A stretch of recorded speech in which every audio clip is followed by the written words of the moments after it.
Let's talk about the script. You have collaborated with Dion on two of my favorite musicals, Ons vir Jou and Jock of the Bushveld. Lovely man. Is he a great collaborator for you as a writer-director working on your scripts? Yeah, you see, but beyond myself, I've come a long way and I've learned a lot. Most of what I've learned from writing is from working with Dion. He's a great he's a master of structure. So understanding structure and the economy of scenes and what they do, and how the structure of a script should be played out, is probably the biggest thing I learned from Dion. We tend to think alike, so from the first time we worked together on writing, before that we worked together on theatre, which was a different relationship, but also getting to understand each other's minds. We think alike, which is always good for collaboration. So in the writing process, when I think something, he'll write it, or vice versa, which means it really works well. I think when people gel and they think alike, it always makes for a good recipe to work together. Since then, we've collaborated on many projects, on many film scripts, on many theatre projects, also on television series, where we've worked in different structures and in different mediums. But basically, some of the rules remain the same, within the character and within the narrative. So it is really an amazing process for the last couple of years to have written with Dion on these different mediums, and that has all added to my own writing. In the works which I'm putting out now. And obviously, as a writer, director, producer, you have the advantage of being an editor, editing Platteland, which was also amazing. That also, I suppose, is a great use to you in not just writing the script, but also bringing the script to life. Looking at the pacing specifically of the story, and in this case, having these four different time spans happening that just seamlessly continuing from beginning to end. I think what helped a lot for me was when I had the record company. So on the side of the record company, and on the other side I'm still writing with Dion and producing smaller things. But the record company, we started making music videos, and a music video teaches you to be very economical, and teaches you to tell stories and narrative without dialogue, and teaches you the economy of shots and the power of editing. And within the structure of doing my own music videos for the company, where you do everything, you are your own production designer, you are basically everything except the DOP. But what that means is that I would plan my music videos around my edits, because I would be editing myself, and I sort of got my own language in my shooting script, and I'm very detailed within what I want all for shooting scripts, and that always helps me a lot. It clears up exactly what I've got to do, it clears up my production design, it clears up my characters, it really makes the film much more understandable for all departments, and in where we are now, it really helps the editor as well. So he knows why he's getting shots. He knows what is coming onto his timeline, and not just a random. We are still open in a collaboration with the editor to bring his own views. Of course, the editing process is different, but yes, it has helped me a lot. It has really cleaned up what I'm shooting, and it's really focused my mind towards what I'm shooting at, and that's towards the edit. With your musical background, do you allow the music to happen during the writing process, or is it something that inspires you during making the film? Because your choice of music in Man Soos My Pa, it's absolutely sensational. I mean, Kinders van die Wind will never ever be the same again for people who see the film. Thank you so much. Yeah, look, as a when I approach films, when I approach scripts, it's got a musical, it's got a rhythm within it, and that's within its own structure. And then within the characters themselves and within the narrative, there lies musical thematics and musical themes which I want to lift out, and especially with Man Soos My Pa, there were certain songs which we put in. A few of the songs we couldn't get because it's a difficult ball game to within our budget to get everything we want, But yeah, we set out. I mean, because the Kinders van die Wind was the theme song for the character in my mind when I wrote it.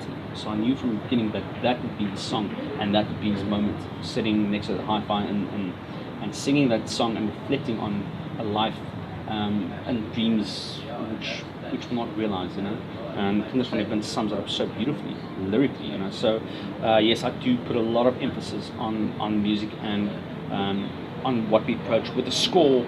I left it open for the collaboration with Benjamin because he's a brilliant composer. But what we do is we talk a lot about the internal structure, the internal rhythm, the internal music of the characters. And also, when I approach a script, each character has got different colors. So, and also within a Man Soos My Pa, the characters would move from certain colors back to desat, and when they got back to their colors, because colors play an incredible symbolical. We don't realize, but colors are. I think people do. We were dealing with a visual medium, so the colors symbolically, touches us, and sometimes we don't know why. So what we do in a whole structure by approaching the music and approaching the characters and approaching the themes, we look at the colors and where the colors go and where they move to, because those colors lie in the production design, in everything. So it's a collaboration of all the departments, which is very important to me to get to the end product, and especially with the music as a sort of a starting point within certain moments of the film, which underlines certain characters and themes. And without giving your absolutely brilliant ending away, I mean, that really hits home. I mean, it really hits you like a ton of bricks. Yeah, I think it's important within cinema. There's the fine line of, and we've got brilliant television happening now. There's amazing things going out into the world now. But with cinema, it's important to squeeze the lemon sometimes, to make a point. And it was necessary for that character and what happened with that character, and where the other characters are sort of, she's the glue of everything. It was necessary for that character to take action. Absolutely. As a director, you never impose on the space of the actors or on the story when you're directing. You allowing the scenes to come to life. Is that your approach of just almost being an observer and letting it just take a life of its own, or do you have a very specific way of making the scenes seem so absolutely real and authentic? Firstly, I think as starting off as an actor, I would like to be treated. I would like to treat actors the way I would have liked to be treated as an actor. So that's all. That was my first. When I started making films, I thought I want to approach actors the way I would like to be approached. Secondly, like I said, the preparation of the film and giving all the departments and your actors as much information about the characters and the films and the themes as possible. From the beginning, I even gave the characters the colours which I'm working towards and which I want the characters to move towards.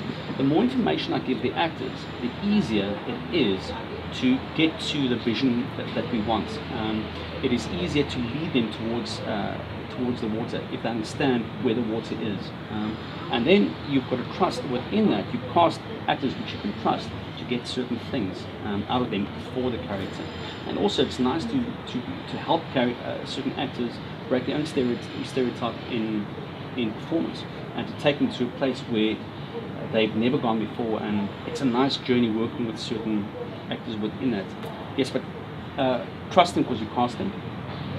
That's the thing I think Eastwood does so well. He just says roll on, you cast the guys. Sometimes he gets it wrong, but mostly, he trust the actors you put in there, and give them as much information as possible, and then together those combinations and make them feel treat them the way you'd like to be treated, and then I think the end product will be so clear. Good. What would you like people to take home with them after watching Man Soos My Pa? for me as a storyteller and filmmaker, it is important to tell stories which matters, which touches people thematically, and it's not so much people walking out and saying how brilliant the actors are or how good the film is. It's walking out of the film and thinking about their own relationships with their family, with their fathers, with their mothers. How did they relate to the story? Could they relate to the story? I think as a storyteller, I try and tell stories, or if it's in song or lyric or theatre, which people can relate to. Don't try and commit to art for yourself, but you've got to lead the audience to a place where they start thinking about themselves, and that's what I would like to do as a filmmaker. Okay. How personal is this film to you? Of course, as a writer, you always put in details, and you need to put in details, and you need to relate to the story as well.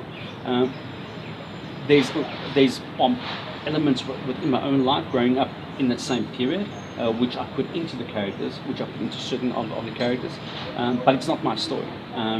There are certain things which I put in of friends, of companions, of Dion, all those things we weave into it, but it's still a story which is going to stand and not be yours. It's not a biography, it's not anybody's biography, it is a film which people out there can relate to, and it's about a father and son, but it's so much more. It's about the family. It's about the family next door. It's all the little characters, the maid that works in the house. So the story must always relate. The starting point is it should relate to your own life. Otherwise, if you don't understand the details of a filmmaker or a writer, you've got to go research it, and then you'll probably end up taking elements out of your life or out of the people that surround you, and you always put in that story. And after this, you'll be taking us into the intense world of Mother and Blood. Yes. Is that going to be hardcore, or is it going to be as nostalgic as a Man Soos My Pa? Mother and Blood is a different genre, but within the film, it's also a character study.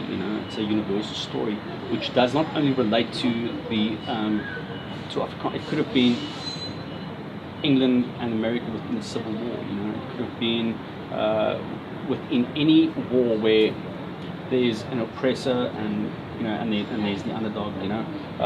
So I'm really looking forward to people's response, because we had a stellar cast in there, and also British cast came through, and I'm very excited about the project for the universal aspect of what it is, but also it shows us a side of history which many people don't know about, And for me as a filmmaker, that's also something else which I've got great respect for Spielberg and people like that, who can tell stories and entertain and and teach you something about history. Although it's not a history lesson or it's not a documentary, it just makes you think a bit more of what happened and what has come before. So it's I don't want to give away too much, but it's an epic film. It is epic but small. It's not epic but small. It's Shawshank meets The Patriot. It's got that vibe to it. Okay.